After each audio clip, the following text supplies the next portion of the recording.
அந்த மனிதர் ஏசி இல்லாம தூங்குவாரு. அதே போல அந்த மனிதர் தன்னுடைய கடைசி காலகட்டத்தில் கருணாநிதி அவர்களுடைய கையை பிடித்துக் கொண்டு உங்களை போல ஒரு ஒப்பற்ற தலைவர் இல்லை என்று சொன்னாங்க அப்படின்னு சொல்றதெல்லாம் அன்னைக்கு கர்ம வீரர் ஐயா தன்னுடைய கடைசி காலகட்டத்திலும் கூட சொன்ன வார்த்தையை நான் திரும்ப சொல்றேன்.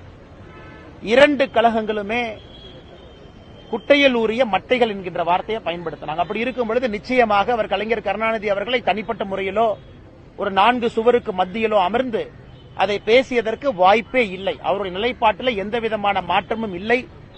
தமிழகத்தில் தமிழகத்தினுடைய வரலாற்று நம்முடைய முன்னேற்றம் எல்லாத்தையும் அளித்ததுல மிக முக்கிய பங்கு இன்னைக்கு ஆளுங்கட்சியாக இருக்கக்கூடிய திராவிட முன்னேற்ற கழகம் தெரிவிக்கிறது. அதனால் வரலாற்றை மாற்றி திரித்து கர்ம வீரர் காமராஜர் ஐயா இல்லாத பொழுது ஒரு புதிய ஒரு விஷயத்தை சொல்லி அதன் மூலமாக மக்களை குழப்புவதை நான் கண்டிப்பது மட்டுமல்ல, இதை மானம் இருக்கக்கூடிய காங்கிரஸ் கட்சி பார்த்துக் கொண்டிருக்கிறதா என்கின்ற கேள்வியும் இந்த நேரத்தில் நான் வைக்கிறேன். உண்மையாலுமே கர்ம வீரர் காமராஜர் ஐயாவுடைய ஆட்சி வேண்டும் காங்கிரஸ்காரங்க அப்பப்ப பேசுறீங்க. அப்படி இருக்கும் பொழுது கர்ம வீரர் ஐயாவை கேவலப்படுத்தியது மட்டுமல்ல, உண்மைக்கு புறம்பாக கூட பேசியிருக்கின்றார்கள்.